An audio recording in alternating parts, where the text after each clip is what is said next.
तो आज बहुत ही पवित्र दिन है।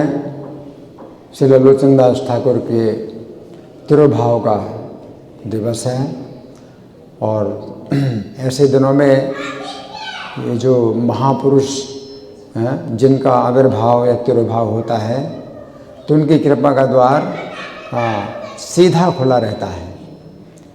अन्यथा कृपा हमें प्राप्त होती है गुरु परंपरा के माध्यम से, लेकिन ऐसे दिनों में जब इन महान आचार्यों का आविर्भाव तिरुभाव होता है तो उनकी कृपा का द्वार खुला है। तो हम इनके बारे में अगर चर्चा करते हैं, कुछ सुनते हैं, कुछ सुनाते हैं, तो हमें जो है निश्चित रूप से बहुत लाभ प्राप्त होता है। तो हमने आज सवेरे इनके विषय में कुछ पढ़ा था, लोचनदास ठाकुर के विषय में। तो ये जो है बचपन में जो है बहुत स्नेह में पले, बहुत स्नेह में पले, और ये जो बहुत ही भाग्यशाली होते हैं तो उनको ही ऐसे माता पिता मिलते हैं जो कि बहुत स्नेहिल हो और एकमात्र संतान। ये एकमात्र संतान थे अपने माता पिता के, तो फिर बहुत कितना स्नेह प्राप्त हुआ है ना। और इनके माता पिता इतने भक्त थे, इतने ऊंचे भक्त थे कि जब ये नरहरि सरकार के साथ रहते थे और शिक्षा प्राप्त करते थे और अपने माता पिता को भी भूल गए, अपने घर को भी भूल गए, ससुराल की तो बात बहुत दूर है, अपने माता पिता को भी भूल गए, तो भी माता पिता को कोई इस बात की शिकायत नहीं हुई। ये कितनी बड़ी बात है कि ऐसे भी माता पिता होते हैं कि एकमात्र संतान हो जिनकी, और वो भी जो है उनको भूल जाए हैं।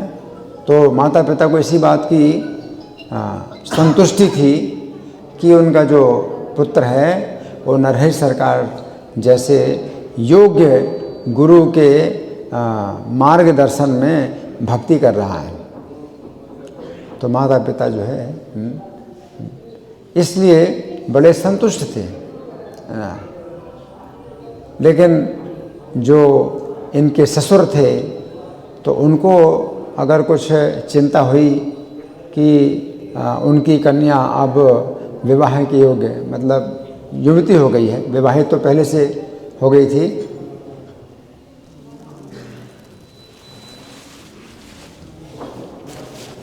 विवाह तो बचपन में ही हो गया था, लेकिन अब वो जो है युवती हो गई। तो युवती है तो स्त्री को जो है यौवन काल में उसका जो है पति के द्वारा ही संरक्षण होता है। तो इसलिए इनके जो ससुर थे तो वे भी बड़े धैर्यवान थे, बड़े उदार थे, और इसलिए उन्होंने शांतिपूर्वक जा कर के श्रीखंड में नरहरि सरकार के साथ विचार किया और बताया कि आपका जो शिष्य है तो वो मेरा दामाद है और विवाहित हो चुका है बचपन से ही, और अब जो है मेरी पुत्री है वो युवती हो गई है, तो आप अब क्या आपका विचार है। जिस प्रकार से उन्होंने अपना विचार रखा और नरहरि सरकार ने फिर यही निर्णय किया कि उन शिष्य ये क्या नाम है, लोचनदास ठाकुर, तो ये जो है अपने ससुराल में जाएं और अपनी पत्नी को अपने साथ में लेके और अपने घर को ग्राम में जाएं और गृहस्थ जीवन जो है बिताएं। तो गुरु की आज्ञा है ना। तो प्राचीन काल में ऐसे होता था कि बच्चा जो है 5 साल की अवस्था से जो है गुरुकुल में आ जाता था और दिन रात गुरु के ही साथ रहता था और गुरु के ही आदेश के अनुसार सब कार्य करता। गुरु के आदेश के अनुसार ही खाना भी या नहीं खाना वो भी सब गुरु के आदेश के अनुसार होता था। और दिन रात गुरु से ही सब कुछ सीखना है। खाना भी, सोना भी, जागना भी, सब कार्य गुरु के अधीन। और ये जो है नरहरि सरकार ठाकुर के अधीन, पूरी तरह से अधीन, 24 घंटे उन्हीं की ही जो है उन्हीं के मार्गदर्शन में सोते थे, जागते थे और पढ़ते थे, लिखते थे, जो कुछ भी कार्य करते सब उन्हीं के मार्गदर्शन में।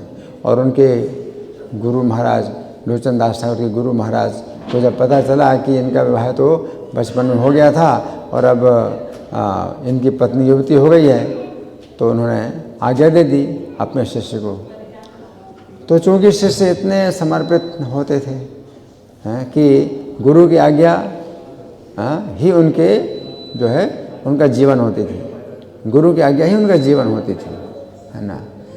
प्रभुपाद ने तो ये भी बताया कि गुरुकुल में जो बच्चा होता था, और सोचिए 5 साल की अवस्था में ही उसके जो है बड़े कठोर नियम होते थे। 5 साल की अवस्था से गुरु की सेवा में लग जाए और वो भिक्षा मांग के जो भी लाएगा तो खाएगा नहीं, गुरु जी को देगा। और फिर गुरु जी उसको अगर कुछ दें खाने के लिए, बुलाएं तो खाएगा, और अगर भूल जाएं तो उस दिन उपवास करेगा, वो शिकायत ही नहीं करेगा कुछ। तो इतना जो है कठोर जो है ब्रह्मचर्य का जीवन होता था। तो गुरु जी ने आदेश दे दिया कि ठीक है, तुम तो विवाहित हो, तो ठीक है, तुम अब जो है अपनी ससुराल जाओ और पत्नी को लेकर के जो है अपने घर जाओ और गृहस्थ जीवन बिताओ। तो गुरु की आज्ञा में जो है फिर उन्होंने जरा भी जो है प्रश्न नहीं लगाया और ना कोई उत्तर दिया, ना कोई उल्टा जवाब देना। ये मन के अंदर जो है द्वंद्व है, मन के अंदर द्वंद्व है, लेकिन गुरु की आज्ञा सर्वोपरि। तो इस प्रकार से जो है वो ससुराल में गए, लेकिन भगवान उनके हृदय की बात जानते थे, है ना। तो भगवान जो है मतलब कितनी रक्षा करते हैं, तो भगवान ने बड़ी रक्षा करी है। और भगवान ही जो है सब उपाय जानते हैं कि कैसे अपने भक्त को जो है भक्ति की इच्छा को पूरा किया जाए। क्योंकि भगवान को भी कहा जाता है कि तोत्र वेत्र के प्राण है, प्रपन्न पारिजाता है, प्रपन्न पारिजात, भगवान को प्रपन्न पारिजात कहा जाता है। जो शरणागत होता है उसके जो है भगवान क्या है, पारिजात हैं। पारिजात का मतलब है कि हर प्रकार की इच्छा पूर्ति करते हैं अपने शरणागत भक्त की। तो चूँकि शरणागत भक्त हैं लोचन दास, तो लोचन दास को भी पता नहीं कि भगवान जो है किस प्रकार से उनकी रक्षा करेंगे। तो लोचन दास की इच्छा है कि वो जीवन भर विरक्त रहें और पत्नी की झंझट से जो है मुक्त रहें। लेकिन गुरु की आज्ञा है तो पत्नी के साथ रहो, गृहस्थ जीवन बिताओ। तो भगवान ने ऐसी व्यवस्था कर दी कि दोनों बातें हो गई। इनकी इच्छा के अनुसार ये जैसे विरक्त रहना चाहते थे तो विरक्त भी रहे, और गुरु की आज्ञा के अनुसार गृहस्थ रहना था तो गृहस्थ भी बन गए, तो गृहस्थ भी बन गए और विरक्त भी बन गए। तो इनको पता नहीं था कि किस स्त्री से वो बात कर रहे हैं, और उन्होंने माताजी बोल दिया। और एक बार माताजी बोल दिया तो फिर वो इनका जो है वो चरित्र ही इतने ऊंचे धरातल का था कि वे उसको पत्नी नहीं बना सकते। तो ये कारण ही बन गया इस प्रकार से कि फिर उसको जो है उन्होंने पत्नी के जैसा व्यवहार नहीं किया और आजीवन ब्रह्मचारी रहे। तो लोचन दास ठाकुर ने फिर नरहरि सरकार ठाकुर की आज्ञा से जो ग्रंथ लिखा है, ये चैतन्य मंगल ग्रंथ लिखा है, बहुत दिव्य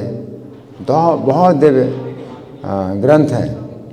तो आज सवेरे हमने जो पाठ किया था चैतन्य मंगल से, तो उसमें वर्णन है कि चैतन्य महाप्रभु का जब अवतार होता है तो गोलोक धाम में भगवान साक्षात भगवान जो है किस प्रकार से खड़े हैं, और उनके जो पार्षद हैं वो किस प्रकार से वहाँ खड़े हैं, और भगवान जो बोल रहे हैं तो सब जो जो है बड़े ध्यान से सुन रहे हैं। तो वो जो गोलोक धाम का वर्णन है उसका एक नमूना मिलता है कि कितना जो है भक्तों का भगवान के प्रति प्रेम है, कितनी एकाग्रता है, कि कैसे सुनते हैं भगवान के वचन, कि भगवान जो है अवतार लेना चाहते हैं। और भगवान ने बताया कि मेरे जो अवतार होते हैं तो सामान्य जो कारण होता है वो होता है साधुओं का उद्धार करना और धर्म, साधुओं की रक्षा करना, धर्म की रक्षा करना। लेकिन ये जो अवतार है अभी भगवान जो चैतन्य अवतार जो धारण करेंगे तो ये ऐसा अवतार नहीं है। क्यों? धर्म की स्थापना अगर कर भी देंगे तो कलयुग के अंधकार से लोगों के अंदर इतना ज़्यादा ज्ञान है कि वे फिर भी धर्म और अधर्म का अंतर ही नहीं समझेंगे। तो भगवान अगर धर्म की स्थापना करें तो कोई लाभ नहीं है, क्योंकि लोग जो है धर्म और अधर्म को जानते ही नहीं है ना। तो ऐसे में क्या करेंगे?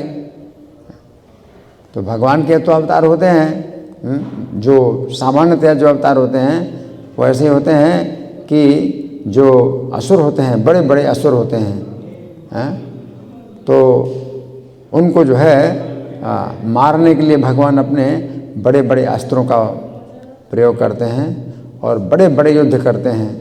इस प्रकार से उनका जो है उनको नष्ट करते हैं और पूरी पृथ्वी पर विजय प्राप्त करते हैं। तो ये तो भगवान के अवतार का जो है ये सामान्य जो है कार्य होता है। लेकिन इस अवतार में भगवान जो है विचार करते हैं कि चूँकि कलयुग में हर व्यक्ति के अंदर असुर बैठा हुआ है, तो अब किससे युद्ध करें और किसको मारें? तो फिर क्या करना चाहिए? तो फिर भगवान 4 प्रकार के जो है उन्होंने जो है उसमें बताया गया है कि अस्त्र हैं। भगवान के 4 प्रकार के अस्त्र हैं। तो एक तो है नाम का अस्त्र है, और दूसरा है ग्रंथ का अस्त्र, और तीसरा है भगवान के गुणों, भगवान नाम है और गुण है और संकीर्तन है और भक्त है। ये 4 प्रकार के भगवान के अस्त्र हैं। तो नाम का अस्त्र है, तो नाम के अस्त्र के द्वारा जो हृदय के अंदर असुर है तो वो नष्ट होगा। तो एक भगवान चैतन्य ने जो है स्थापित की ये विधि कि आप संख्यापूर्वक नाम जाप करो। तो संख्यापूर्वक नाम जाप करने से कलयुग का जो प्रभाव है, कलयुग के जो पाप हैं वो नष्ट होंगे। तो संख्यापूर्वक नाम जाप करना ये पहला जो है अस्त्र है जो भगवान चैतन्य ने दिया। और दूसरा जो अस्त्र है उनके गुण हैं, भगवान के गुण। तो भगवान के गुण जो है शास्त्रों में मिलते हैं। श्रीमद् भागवत जो है विशेष ग्रंथ है भगवान के गुणों का। तो उसका अगर आप अध्ययन करते हैं तो आप जो है कलयुग के जो है पापों से मुक्त होते हैं। तो दूसरा अस्त्र भगवान ने चैतन्य ने ये दिया, गुण, नाम और गुण।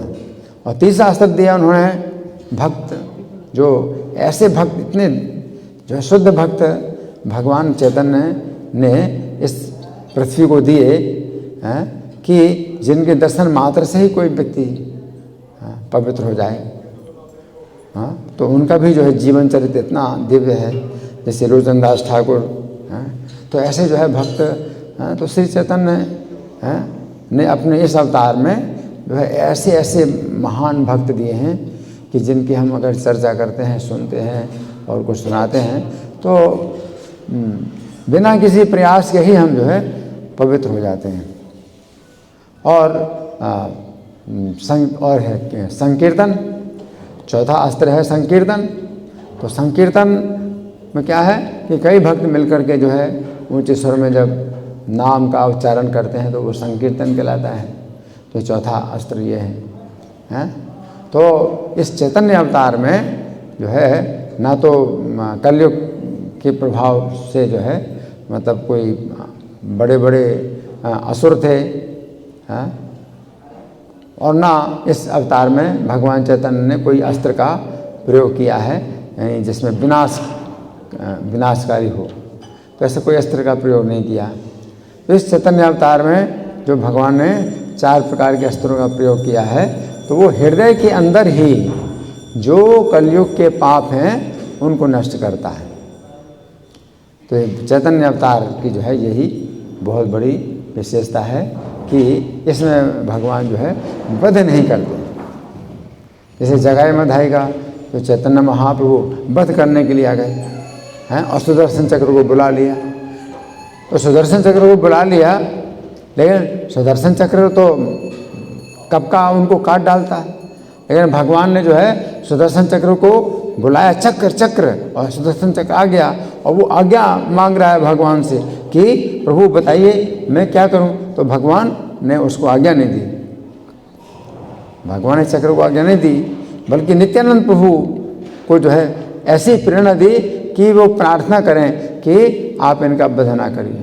तो नित्यानंद प्रभु जो है कह रहे हैं कि नहीं आप इनका वध ना करिए, आप इनका वध ना करिए, है ना। और जगाई मधाई को जो है अब निश्चित हो गया कि ये नित्यानंद प्रभु ने हमें बचाया है, नहीं तो चैतन्य महाप्रभु मार डालते। नहीं, चैतन्य महाप्रभु की ये योजना थी इस तरह से हैं कि इनको मारना नहीं है, लेकिन दिखाना है कि मैं मार रहा हूँ, और नित्यानंद प्रभु को दिखाना है कि वो बचा रहे हैं। तो दोनों भाइयों की बहुत आवश्यकता है। जब पापियों का जो है अगर करना है, उद्धार करना है, तो दोनों भाइयों की आवश्यकता है। एक भाई मारने के लिए तैयार हो जाए, दूसरा भाई बचाए, है ना, तो फिर समझ में आता है कि हाँ कुछ है ये सही बात है, ये कुछ यहाँ पर जो है कुछ बड़ी कृपा मिल रही है ना। तो दूसरे अवतारों में तो ये है कि भगवान बस मार देते हैं, और मार दिया होता है चक्र, लेकिन ऐसे जैसे मतलब मारने वाले मार दूंगा और चक्र आ गया, और चक्र बिल्कुल सामने आ गया बिल्कुल, है ना, और बड़ी तेज़ी से घूम रहा है, बड़ी तेज़ी से घूम रहा है कि बस आज्ञा मिल जाए और काट देंगे। तो ये जो अवतार है तो बहुत अच्छा वर्णन किया है भगवान चैतन्य का लोचन दास ठाकुर ने, और अपने धाम में जो है कैसे भगवान कहते हैं कि आप कोई विचार नहीं करना है, आगे पीछे चलो, आगे पीछे, मतलब कुछ भक्त लोग मेरे पहले जाएं।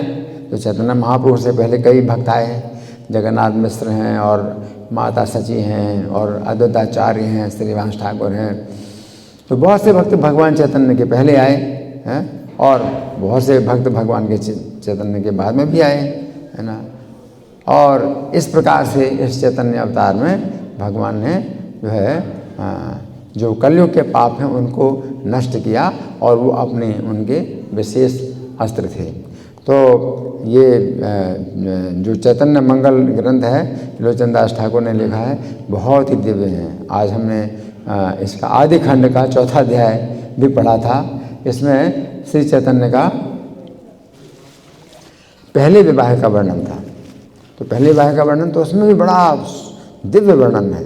हालांकि लोचन दास ठाकुर तो मतलब वैसे बिल्कुल शुद्ध है, ब्रह्मचारी हैं, लेकिन इतना जो है दिव्य वर्णन है, भगवान चैतन्य के रूप का वर्णन है, और लक्ष्मी प्रिया का विवाह होता है। वल्लभाचार्य क्या बोल रहे हैं चैतन्य महापुरुष क्या बोल रहे हैं, और कितना बड़ा सौभाग्य है कि उनको जो है ऐसा दामाद प्राप्त हुआ, और लक्ष्मी प्रिया का कितना बड़ा सौभाग्य है कि उनको ऐसा वर प्राप्त हुआ।